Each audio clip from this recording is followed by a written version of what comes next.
확실히 레이니치로 키보드 자체를 벤치마킹했다는 느낌이 강하긴 하지만 어디까지나 상위 호환의 개념이라는 느낌이 많이 드는 키보드예요. 저는 굳이 비교를 해서 제 돈을 주고 구매하라고 하면 이번 피치로를 구매할 것 같아요. 안녕하세요, IT 리뷰하는 북치입니다. 오늘은 에포메이커의 풀알루미늄 키보드인 피치로를 가져왔습니다. 오랜만에 에포메이커의 키보드인데, 에포메이커는 아무래도 여러 레이아웃에 여러 소재의 키보드를 많이 만들기 때문에 그만큼 키보드의 제작 경험도 많고 검증도 어느 정도 되어 있는 브랜드죠. 천천히 한번 살펴보도록 하겠습니다. 먼저 구성품으로는 사용 설명서와 USB 케이블, 키캡 및 스위치 쿨러, 부대 및 조립을 위한 육각 렌치가 들어있습니다.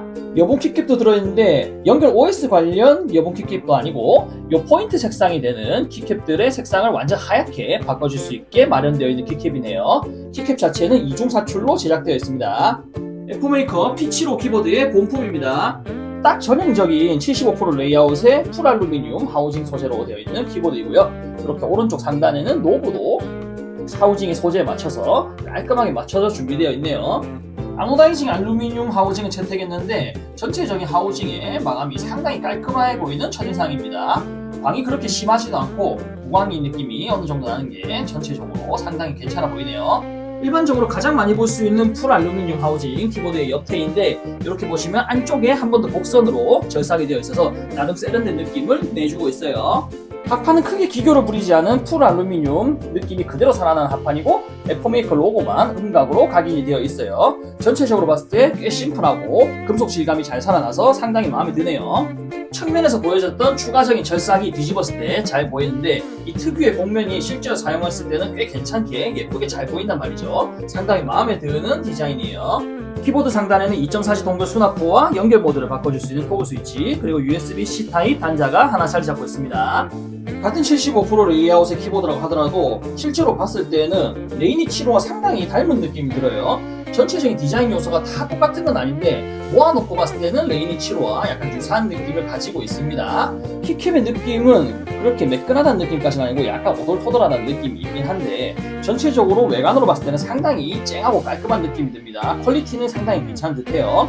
마운트 방식도 요즘 가장 많이 보이는 방식을 채택했습니다. 보광판에 가스켓 양말을 끼워서 충격을 흡수해주는 가스켓 마운트 방식을 채택했어요. PCB 기판 아래로는 두 겹의 흡음재가 깔려 있습니다. 하판에는 도터보드와 4000mAh의 배터리가 보이네요. 간단하게 키캡과 스위치를 일부 분리해봤습니다. PCB 기판에도 플렉스 커팅이었고 PC 보강판에도 커팅이 없습니다. 전체적으로 나름 단단한 세팅을 해놨다는 느낌이 들고요. 3핀 및 5핀 스위치를 지원하는 정방향 PCB를 채택해서 이렇게 RGB LED도 아래쪽을 향하게 되어 있어요.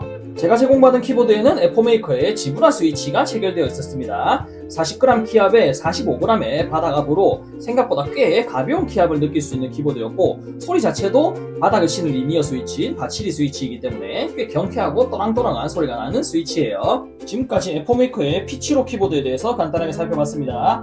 제가 하필 집에서 쓰려고 뭔가에 레이니치로를 놔두고 왔는데 아무리 봐도 전체적인 느낌이 레이니치로를 벤치마킹했다는 느낌을 지울 수가 없는 키보드이긴 합니다. 개별적인 디테일은 틀린데 전체적인 것들이 합쳐져서 레이니치로의 느낌이 난다고나 할까요? 사용적인 측면에서는 레이니치로보다는 피치로가 훨씬 낫다고 생각을 합니다. 하우징의 색상과 마감까지 완전히 똑같이 맞춘 디자인이 잘 녹아드는 노브도 상당히 괜찮았고요. 저와 같은 한국인 한정 기준으로는 한영키를 요 자리에 써야 되는데, 레이니치로 같은 경우에는 여기 키가 두 개가 있었습니다. 요 자리가 펑션 키였고 요 자리를 별도로 매핑해서 UART로 바꿔서 한영키를 사용했어야 됐어요. 하지만 피치로는 이쪽에 키가 3개이고 UART가 바로 되어 있기 때문에 별도의 매핑도 필요 없이 한영키를 사용할 수 있었습니다. 그리고 이 아노다이징의 품질이 생각보다 상당히 좋아서 만지는 맛도 있고 광도 은은하게 잘 나는 게 생각보다 상당히 보기 좋습니다. 개인적으로 상당히 만족스러워요. 레이니치로처럼 합판에 별도의 예쁜 각인이 있다거나 미러 백피스 같은 게 있진 않고 에포메이커 로고만 딱 음각으로 되어 있는데, 이 아노다이징 자체의 퀄리티가 좋기 때문에 이 아노다이징의 느낌을 느끼시기에는 오히려 이게 맞을 것 같아요. RGB도 꽤 예쁘게 잘 들어온 편이어서 RGB 좋아하시는 분들도 이 정도면 충분히 만족하고 쓰실 수 있을 듯 합니다. 스테빌라이저도 예전에 처음에 레이니치로를 접했을 때 느낌처럼 상당히 깔끔하고 또랑또랑 예쁜 좋은 소리가 나는 아주 만족스러운 스테빌라이저 세팅이에요. 가스켓 마운트를 채택했기 때문에 전체적으로 누르스 때 푹푹 들어가는 게 있긴 한데, 보강판이나 PCB 뒷판에 별도의 커팅이 들어가지 않아서 딱 적당하게 합의점을 찾은 듯한 그런 세팅입니다. 그리고 지금 체결되어 있는 이 에코메이커의 지브라 스위치 같은 경우에도 바닥을 치는 받치기 스위치인데 특유의 또랑또랑한 느낌이 상당히 마음에 드네요. 지금 P75의 기본적인 하드웨어적인 세팅과 상당히 매칭이 잘 되는 듯한 느낌의 스위치입니다.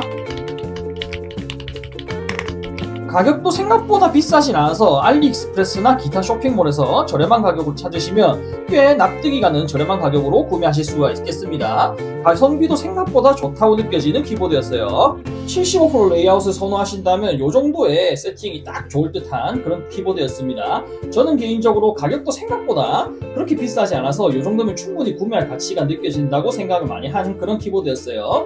리뷰는 여기서 간단하게 마치도록 하고 마지막은 타건과 함께 영상을 마치도록 하겠습니다. 영상 재미있게 보셨으면 구독, 좋아요 많이 부탁드릴게요. 감사합니다.